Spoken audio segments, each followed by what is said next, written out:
Karibuni katika chaneli yetu pendwa inayofahamika kwa jina la Dr. Mukhtar TZ, inayoangalia masuala mbalimbali ya afya, na leo hii tutaangalia faida za ulaji wa pilipili kiafya.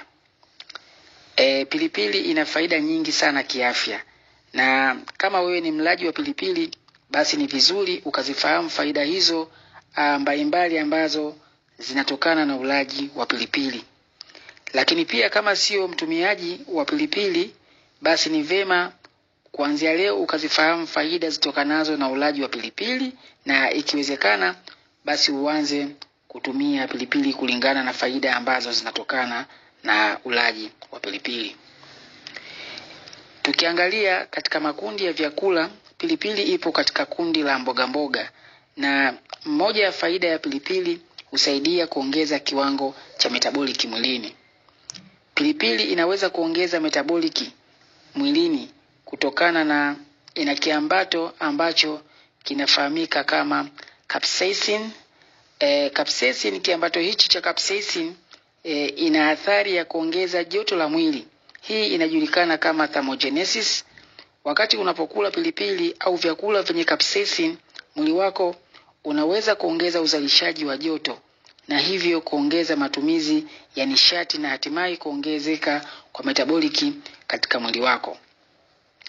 Faida nyingine ya pilipili, pilipili inasaidia katika kupunguza mafuta mwilini.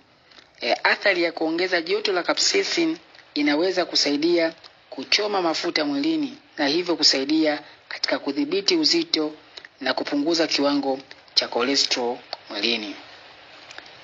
Pilipili ina faida ya kusawazisha kiwango cha sukari katika damu, na hii inawezekana kwa kudhibiti kiwango cha sukari. Pilipili inaweza kusaidia kudhibiti kiwango au viwango vya sukari kwa kupunguza kasi ambayo sukari inaingia kwenye damu baada ya kula chakula. Hii inaweza kusaidia kuzuia mizunguko mikubwa ya viwango vya sukari mwilini.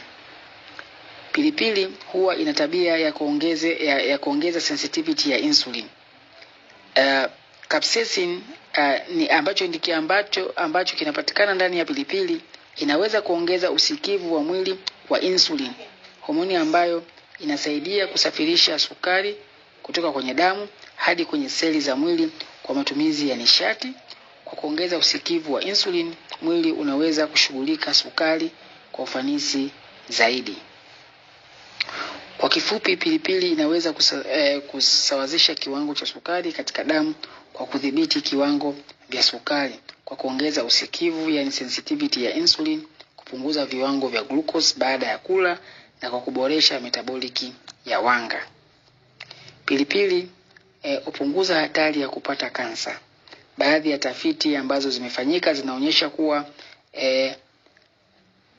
kiambato cha capsaicin, kiambato kinachopatikana kwa wingi katika pilipili, kinaweza kuwa na athari chanya katika kuzuia baadhi ya aina ya saratani, kwa kuzuia ukuaji wa seli za kansa na kwa kupunguza uchochezi. Capsaicin inaweza kuchochea mchakato unaojulikana kama apoptosis, ambapo seli za mwili hufa asilia. Hii inaweza kusaidia kuzuia kuenea kwa seli za kansa. Kwa ufupi, ziko faida nyingi kiafya zinazotokana na ulaji wa pilipili. Mpaka hapo nimefikia mwisho. Ulikuwa nami Dr. Mukhtar. Tukutane kwenye mada zijazo. Usisahau kusubscribe, kulike, lakini pia